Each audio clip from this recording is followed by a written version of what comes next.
오늘 말씀은 여호수아 1장입니다. 여호수아 1장 1절부터 9절까지 말씀 다 같이 자리에서 일어서셔서 봉독하도록 하겠습니다. 여호수아 1장 1절부터 9절까지 말씀 같이 봉독합니다. 시작.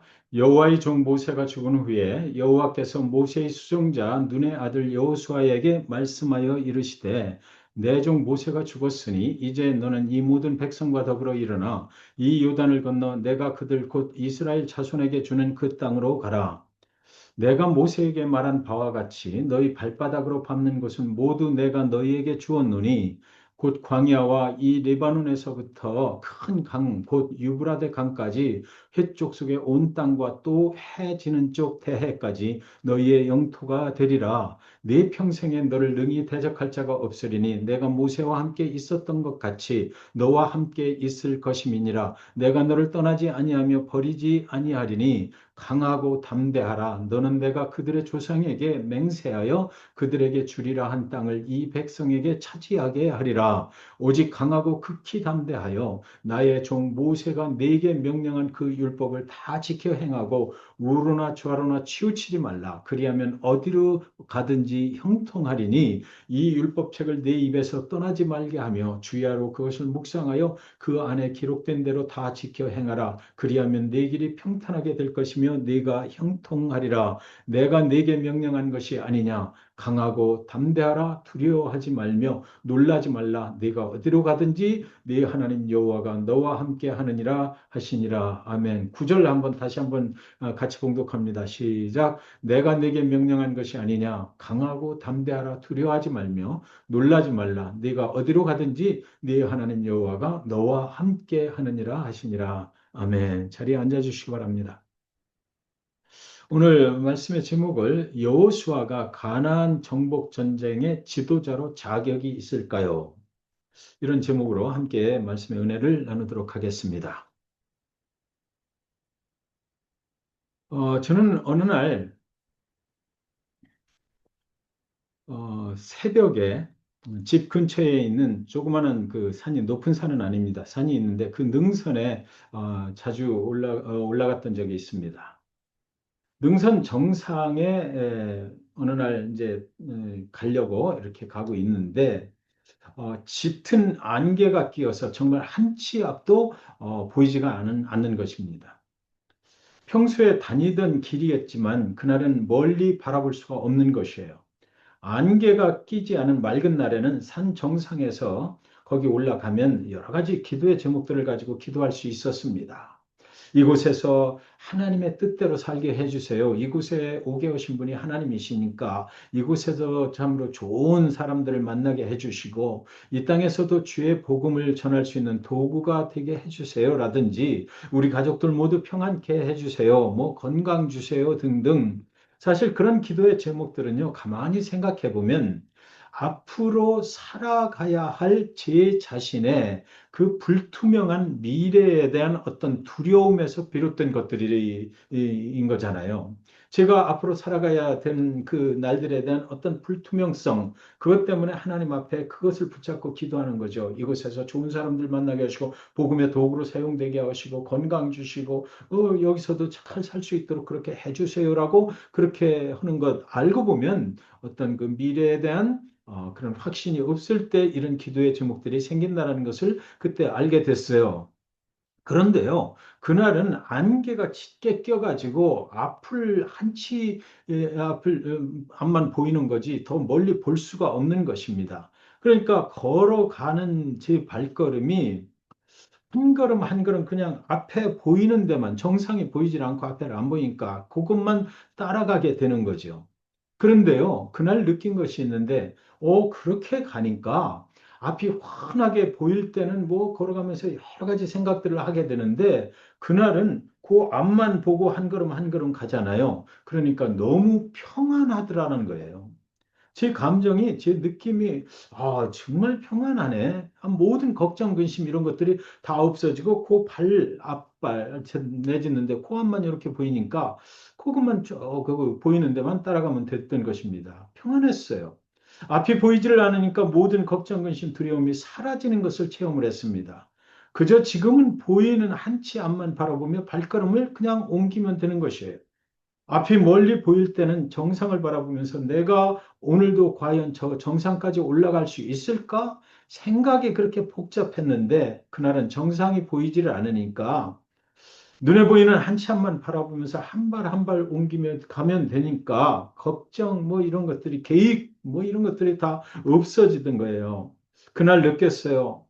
인생의 길에 짙은 안개가 낄 때는 한순간 한순간 하나님이 열어주시는 길로 한 걸음씩만 발걸음을 옮기면 되는 것이구나. 그것을 저는 그날 깨닫게 되었던 것입니다. 여러분, 광야를 나와서 하나님이 약속하신 가나안으로 들어가는 그 길목에서 이스라엘 백성들에게도 짙은 안개가 끼었던 날이 있었다. 이것이 성경에 기록되어 있습니다. 그래서 1장 1절에 보시면 그 상반부에 보시면 여호와의 종 모세가 죽은 후에 이렇게 시작을 합니다. 모세가 죽었습니다. 애굽에서 가나안 입구까지 이스라엘을 인도해 왔던 모세가 죽었다라는 것입니다. 이제 광야길 40년의 고생을 다 마치고 하나님의 약속의 땅 가나안으로 드디어 들어가려는 그 가장 중요한 시간에 황당한 일이 이스라엘 백성들 앞에 벌어진 것입니다. 이스라엘 백성들 앞에 짙은 안개가 끼었던 것이죠.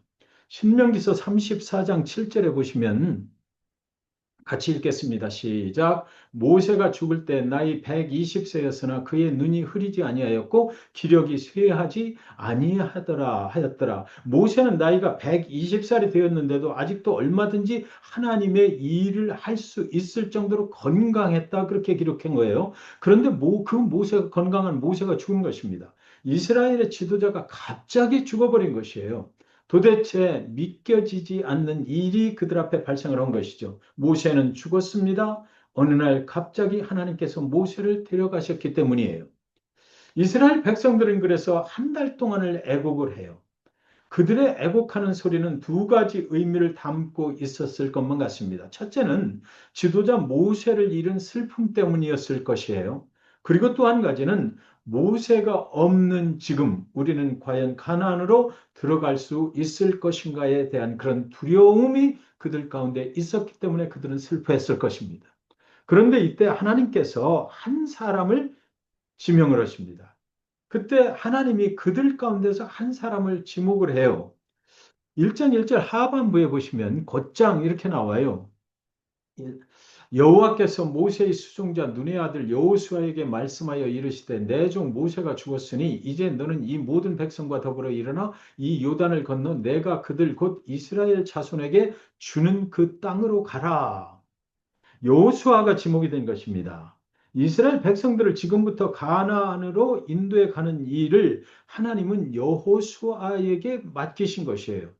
그렇다면 여호수아는 도대체 어떤 사람입니까? 첫 번째로 여호수아는 하나님이 함께 하시면 승리한다는 것을 아는 사람이었습니다.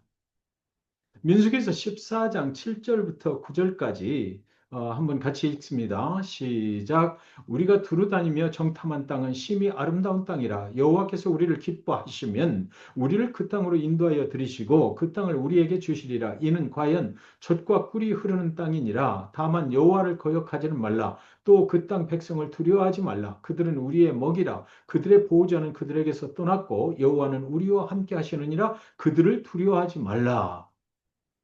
민수기 13장의 내용을 보면 이전에 가나안의 정탐꾼으로 들어갔다 나온 적이 있습니다. 여호수아가 거기 갔다 왔죠.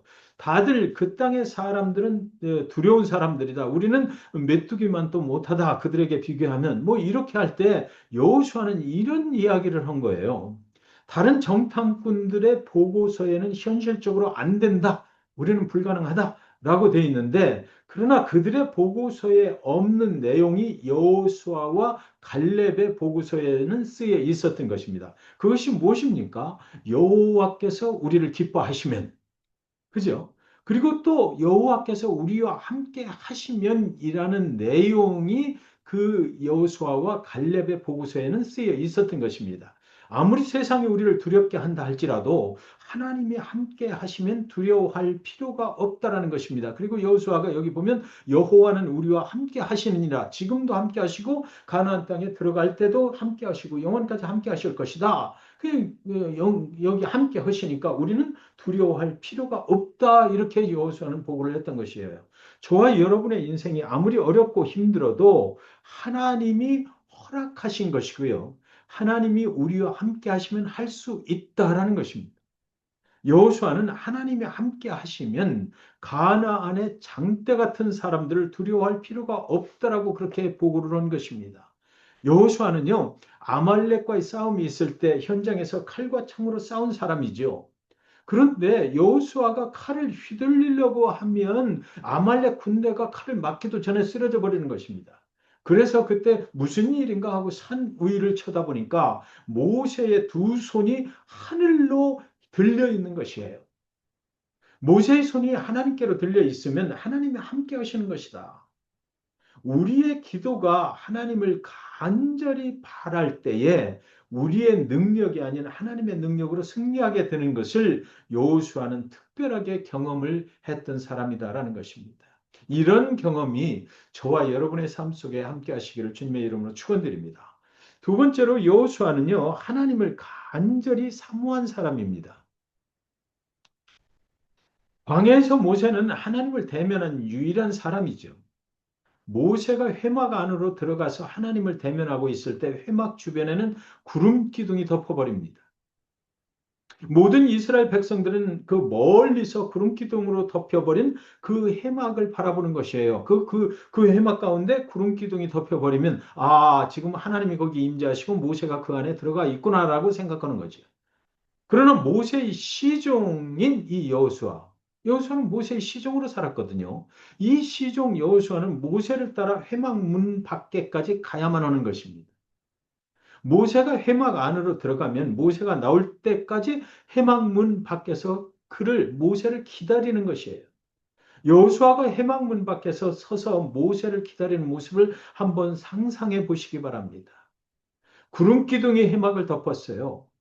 회막문 밖에 가까이 서 있는 여호수아도 하나님의 구름 기둥에 덮여 버렸을 것입니다. 안에서 들려오는 하나님의 음성이 분명하게 들려오지는 않아도 여호수아는 그 무슨 말씀을 하시나 얼마나 궁금했을까요? 거기까지 따라가서 하나님이 계신 회막 안으로 들어갈 수 없는 여호수아는 얼마나 하나님의 음성을 직접 듣고 싶었을까요? 모세에게 하나님을 대면하면 죽임을 당하는 거, 모세 외에 어떤 사람도 그 당시에 하나님을 대면하면 죽임을 당할 수밖에 없지만, 그래도 하나님의 음성이라도 나도 직접 들었으면 좋겠다라는 그런 여호수아의 심정이 여기 출애굽기 33장 11절에 가득 들어있는 것만 같아요. 그는 하나님의 음성을 간절히 듣기를 원했던 사람인 것이죠. 드디어 모세가 해막에서 나왔어요. 모세의 시종인 여호수아도 그때 모세를 따라가야 하죠. 시종이니까 모세가 움직이는 대로 따라 움직여야 되는 것입니다. 여기 출애굽기 33장 11절 같이 한번 읽겠습니다. 시작. 사람이 자기의 친구와 이야기함 같이 여호와께서는 모세와 대면하여 말씀하시며 모세는 진으로 돌아오나 눈의 아들 젊은 수종자 여호수아는 해막을 떠나지 아니하니라 이렇게 기록이 돼 있더라고요. 이게 무슨 말이냐고요? 하나님이 머무르시는 그 해막 앞에 여호수아는 잠시라도 더 있고 싶었던 것이다라는 거죠. 하나님께서 모세를 친구처럼 대해 주심이 여호수아에게는 너무나 부러웠던 것 같아요. 나는 언제나 하나님을 저렇게 가까이 만날 수 있을까? 그렇게 사모하면서 모세가 이미 떠난 해막 문 밖을 아직도 떠나지 못하고 있는 여호수아를 그때 혹시 하나님은 불꽃 같은 눈으로 보시지 않았을까? 그런 생각을 해보게 되는 것입니다.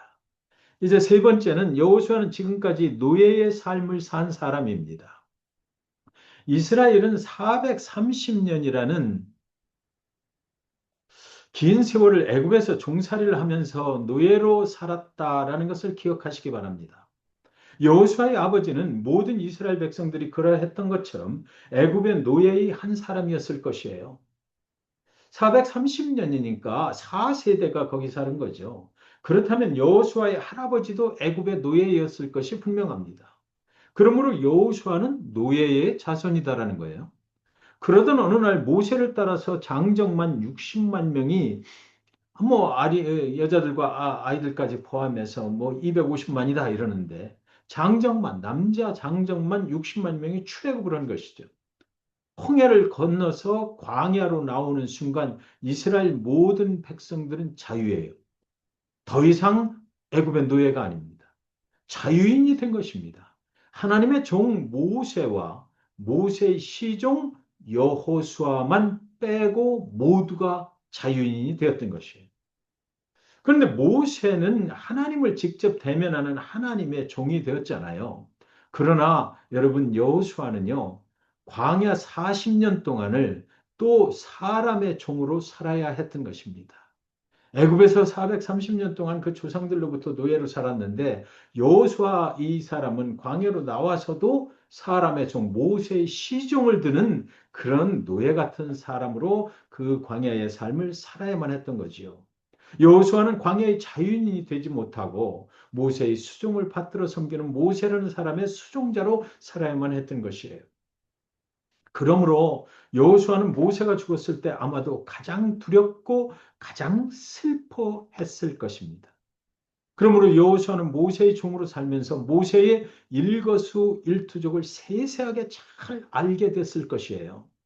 그가 어떻게 하나님께 순종하는지, 하나님이 어떻게 모세와 함께 하시는지, 광야 40년 동안 모세가 하나님을 어떻게 섬겼으며, 하나님은 어떻게 모세와 함께 하시고, 모세에게 어떻게 능력을 주시는지를 이스라엘 60만 장정들 중에서 유일하게 가장 잘 아는 사람이 바로 여호수아였다라는 거지요. 여호수아는 하나님이 함께 하시면 승리한다는 것을 아는 사람이었어요. 무시무시한 산악지대인 가나안 정복도 하나님이 함께 하시면 승리할 수 있다고 믿는 사람, 하나님이 함께 하시면 승리할 수 있다라고 믿는 사람, 그 사람이 바로 여호수아인 것입니다. 그러니까 무슨 얘기냐면 이 가나안 정복에 최적화된 사람은 그 60만 장정들 중에서 여호수아였다라는 것이죠. 여호수아는 하나님을 간절히 사모한 사람입니다. 여호수아는 조금이라도 가까이 하나님 곁에 있고 싶어 하는 사람이에요. 하나님을 간절히 사모하는 그런 사람이었던 거죠. 그러므로 여호수아는 가나안 정복 하나님이 하실 거잖아요. 그러니까 가나안 정복에 최적화된 사람이었던 것입니다. 여호수아는 지금까지 노예의 삶을 산 사람이에요. 애굽에서도 노예요. 광야에서도 다른 사람들 다 자유인이 되었지만 여호수아는 모세의 수종자 시종으로 살아야만 했습니다. 그러나 그 때문에 하나님의 종 모세를 가장 가까이서 경험한 사람입니다. 그러나 그 때문에 하나님이 모세와 함께 하시는 현장에 항상 같이 있었던 사람인 것이에요. 그러니까 여호수아는 하나님과 모세가 얼마나 가깝게 지냈는지를 다 알고 있는 것입니다. 모세에게 역사하신 하나님이 어떤 능력이 있으신 하나님이신지를 그는 다 알게 되었던 것이에요. 여호수아는 그래서 모세처럼 되고 싶었을 것입니다. 자기가 섬기는 모세가 얼마나 부러웠을까 이런 생각을 하게 되지요.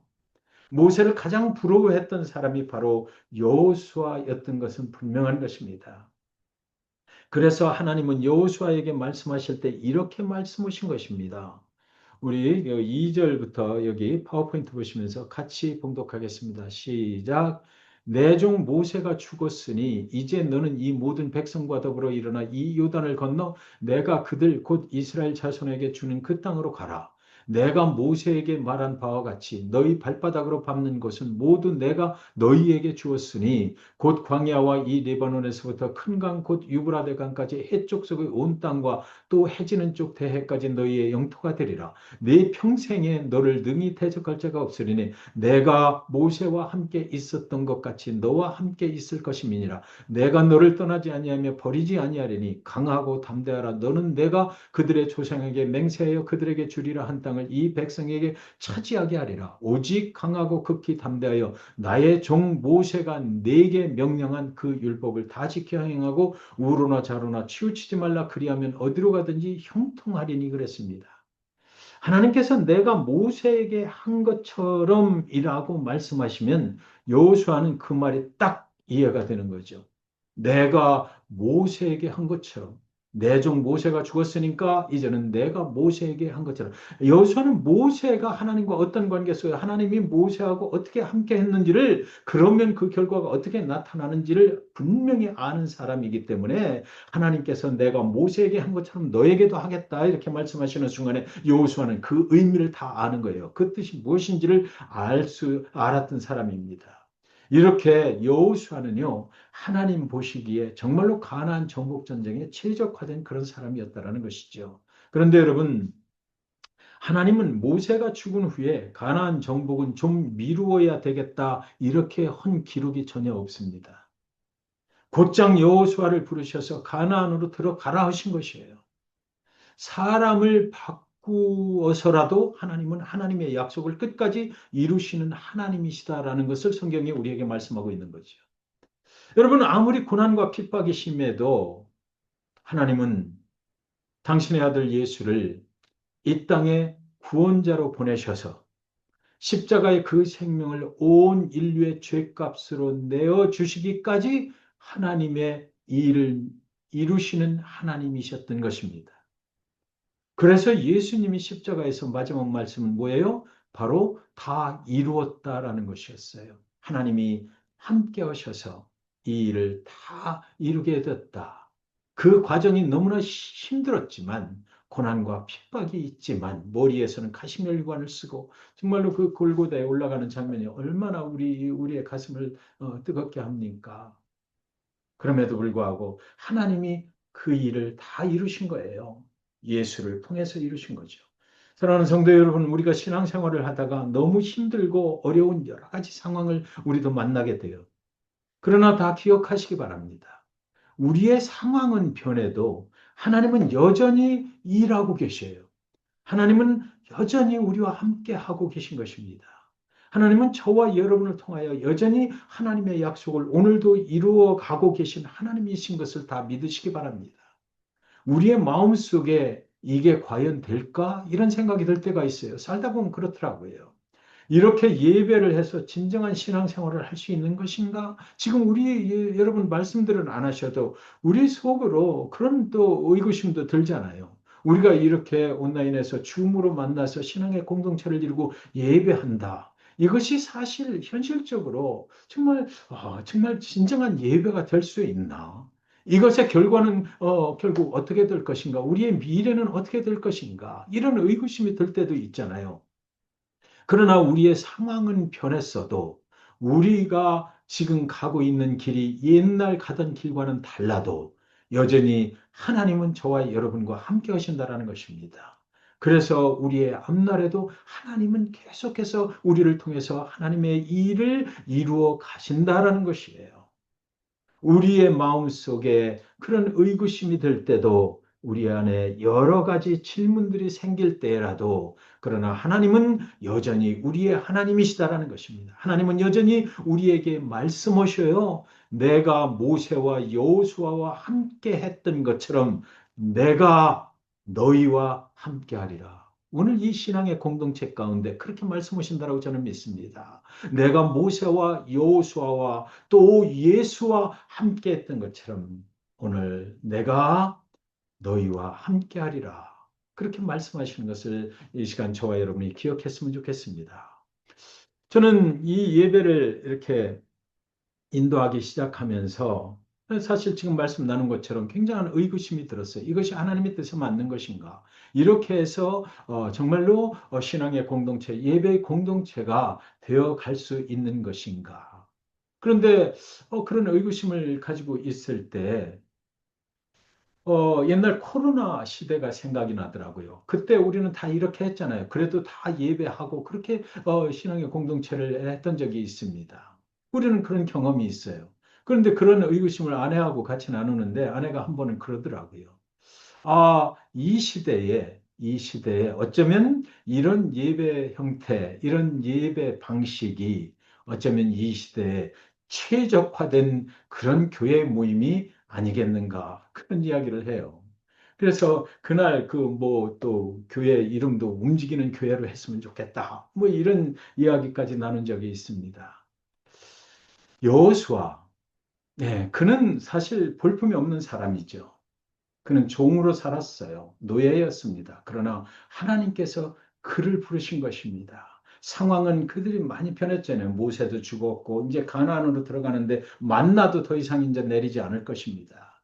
그런 상황 속에서 어렵고 힘든 미래를 바라보는 가운데 하나님은 그들과 함께 하신다라는 것을 분명히 보여주신 것입니다. 사랑하는 여러분, 모세는 애굽의 궁궐에서 호화스럽게 부족함이 없이 권세를 누리며 살 때 하나님의 부르심을 받은 것이 아니잖아요.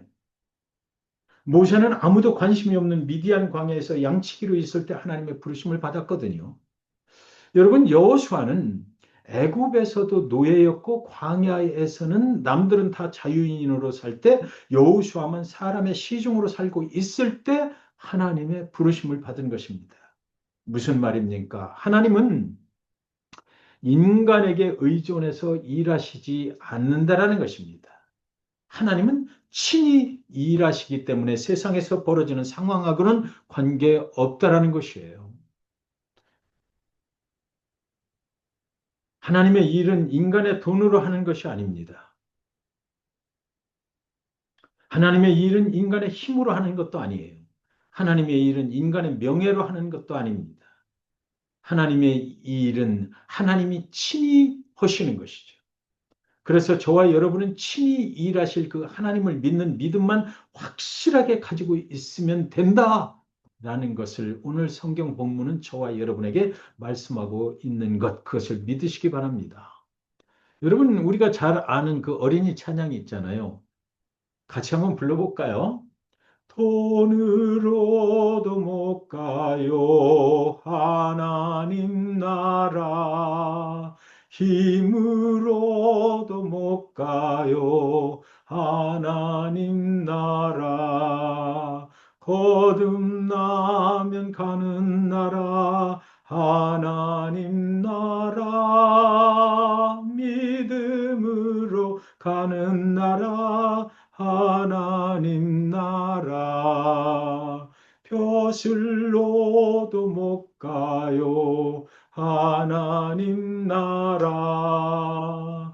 지식으로 못 가요, 하나님 나라. 거듭나면 가는 나라, 하나님 나라. 믿음으로 가는 나라, 하나님 나라.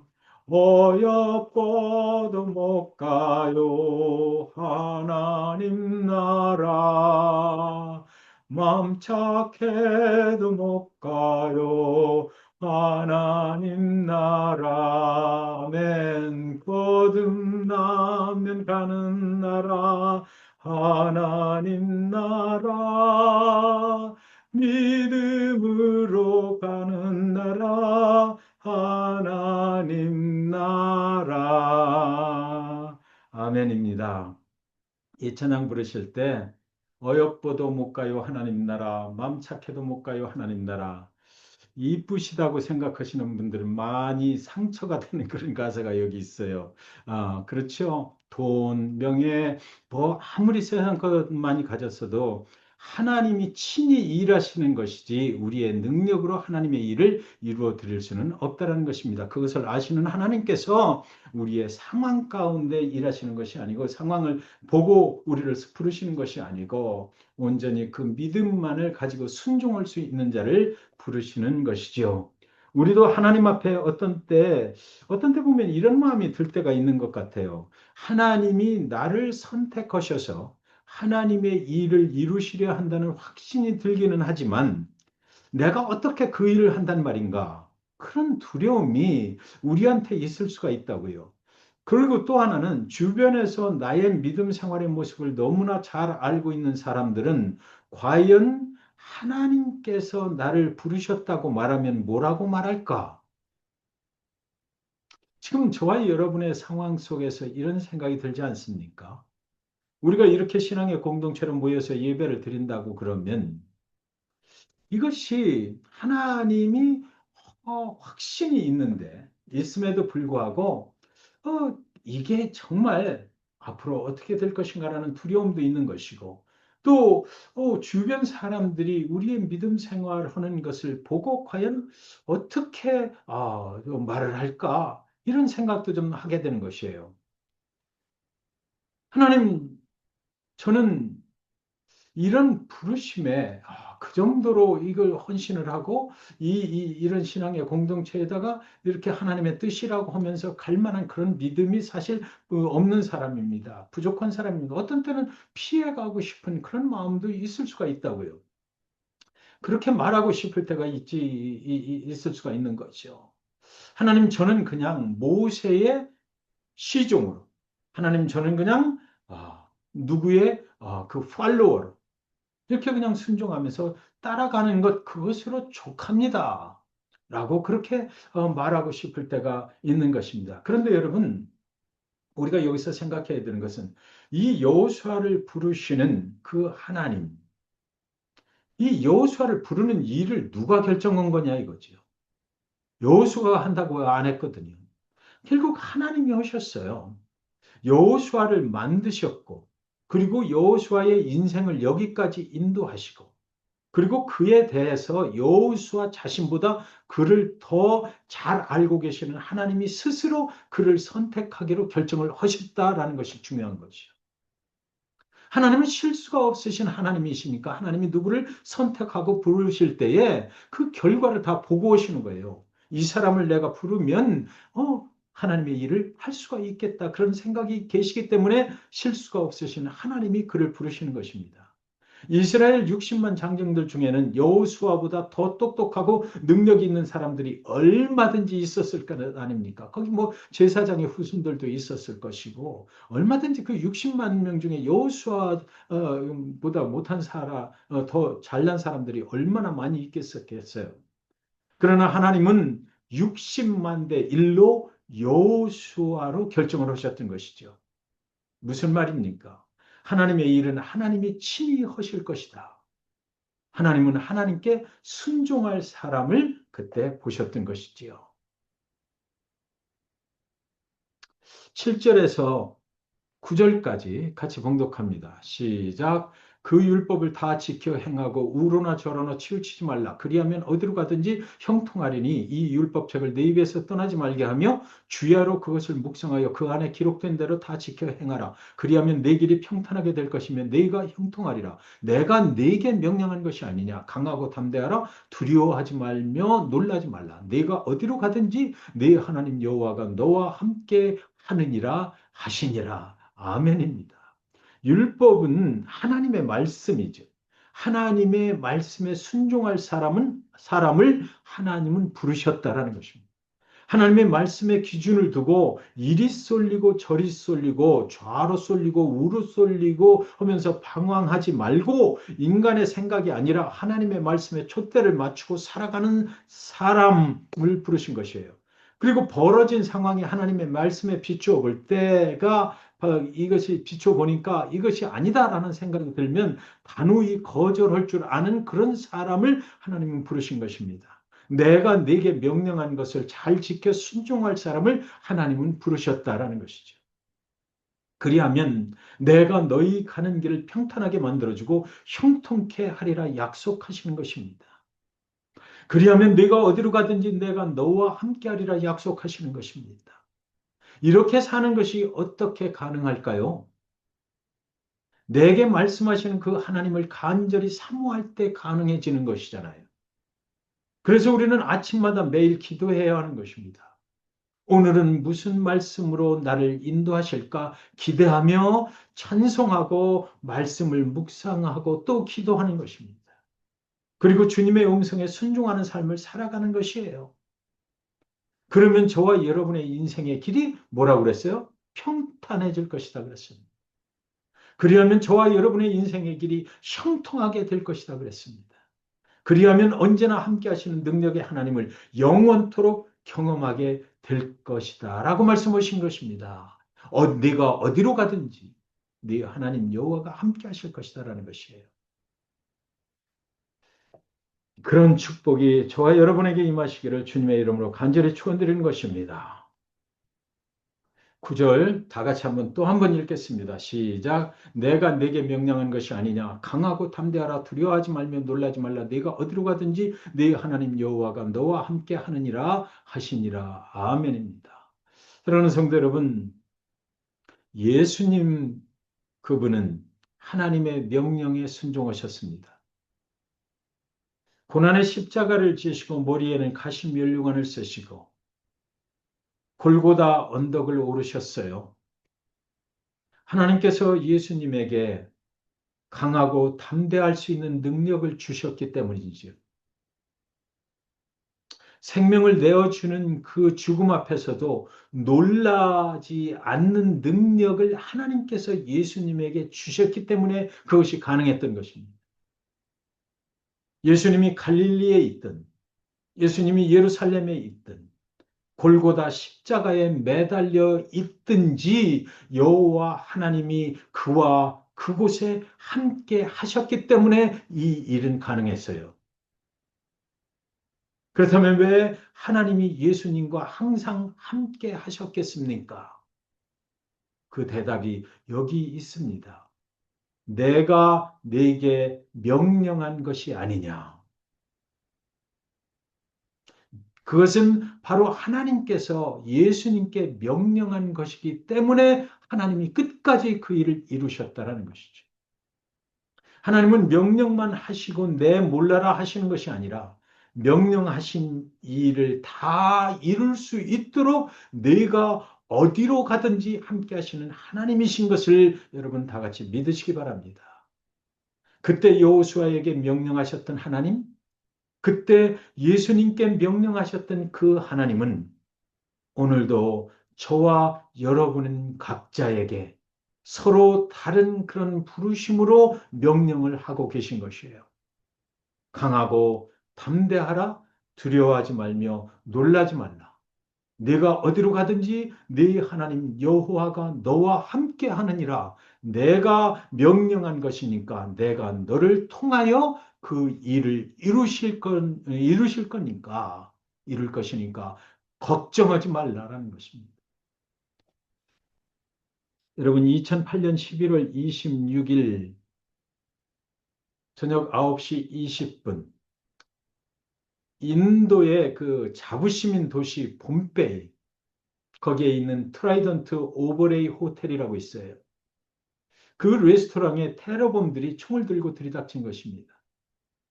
그 시간 최고급 레스토랑에서 값진 와인을 즐기면서 저녁 식사를 하던 사람들은 순식간에 그 테러범들이 마구잡이로 쏘아대는 그 총에 영문도 모른 채 죽어가야만 했던 것입니다. 인도에서 가장 좋은 호텔이라는 인도의 자존심 타지마엘 호텔에도 테러범들이 그 시간 들이닥쳤어요. 닥치는 대로 객실의 사람들과 식당에 있는 사람들을 향하여 총을 난사를 했던 것입니다. 인도 시내 곳곳에 피비린내가 막 나는 거죠. 호텔 식당에서 저녁 식사를 하던 사람들이 식탁 밑으로 몸을 숨겼습니다. 그러나 테러범들은 그 식탁 밑까지도 뒤져서 향하여서 그 총을 난사를 했어요. 밖으로는 푸른 바다가 코앞에 바로 보이는 아름다운 그 호텔의 고급 식당이 순식간에 피바다가 되어버린 것입니다. 그날 밤 총에 맞아 죽은 사람 약 200여 명이 됐다고 그래요. 부상자는 헤아릴 수 없이 많았고요. 그날 그 식당에서 식사를 하고 있던 사람들은 전원 모두 죽임을 당해야만 했던 것입니다. 그런데 그날 그 호텔 식당에서 유일하게 살아남은 한 사람이 있었는데 며칠 후에 신문사 기자가 그에게 인터뷰를 요청을 했고요. 기자가 그에게 어떻게 유일하게 당신은 살아남을 수가 있었느냐고 물었어요. 그때 그는 말했습니다. 내가 겁에 질려서 바닥에 엎드렸는데 그때 어떤 다른 사람이 총에 맞아 죽으면서 그의 몸에서 솟구쳐 나온 피가 나를 덮쳤습니다. 내 몸은 그의 피로 덮여버린 것입니다. 그리고 테러범들은 그 피를 보고 내가 죽어서 흘린 피로 알고 나에게는 총을 발사하지 않았던 것이에요. 그 어떤 사람의 피가 내 몸을 덮어 주었기에 나는 살게 되었습니다. 라고 말을 하는 것입니다. 사랑하는 성도 여러분, 이 죄악되고 황량한 광야 같은 세상에서 우리가 겁에 질려 바닥에 엎드려 있을 때 예수님의 피가 우리의 죽을 수밖에 없는 몸을 덮었어요. 그래서 우리는 죽음에서 살아난 것입니다. 여러분, 이 광야 같은 세상에서 누가 진실하게 영혼까지 여러분과 함께 하겠습니까? 정말 솔직하게 한번 여러분 주변에 있는 사람들은 영혼까지 여러분의 친구가 되어줄까요? 인간은 상황에 따라서 변하는 게 인간입니다. 이 삭막한 세상에서 예수님 외에 누가 우리의 진실한 친구가 될 수 있겠느냐고요. 나를 위해, 여러분을 위해 십자가에 죽으시기까지 우리를 사랑하신 예수님의 음성을 그래서 우리는 죽도록 사모하면서 살아갈 수 있게 되기를 바라는 것입니다. 상황은 변해도 여전히 우리와 함께 하시는 하나님을 경험하면서 살아갈 수 있기를 바라는 것이에요. 내가 네게 명령한 것이 아니냐. 오늘 우리에게 말씀하시는 소리같이 들리지 않습니까? 오늘 우리가 이렇게 모여서 하나님을 예배한 것, 우리 안에 계신 주 성령님의 음성을 통해서 내가 네게 명령한 것이 아니냐. 그러니까 하나님의 말씀을 붙잡고 좌로나 우로나 치우치지 말라. 세상에 귀 기울이지 말라. 하나님의 말씀에 순종하여 살라. 강하고 담대하라. 두려워하지 말며 놀라지 말라. 내가 지금부터 어디로 가든지 내가 너와 함께하리라 말씀하시는 그 주님의 음성이 우리의 삶의 현장에서 경험되기를 간절히 바라는 것입니다. 우리의 처한 현실이 힘들고 어려워진다 해도 하나님의 말씀을 붙잡고 좌로나 우로나 치우치지 않기를 바라요. 그래서 이 황량한 광야길에서 하나님께서 저와 여러분을 들어서 사용하심으로 하나님이 기뻐하시고 영원토록 하나님께 영광 돌리면서 내가 어디로 가든지 형통케 해 주시는 그 하나님의 귀한 축복의 삶을 사실 수 있기를 주님의 이름으로 이 시간 간절히 축원드리는 것입니다. 오늘 이 말씀 기억하시면서 찬양드리고 이런 기도의 제목을 가지고 같이 기도하겠습니다.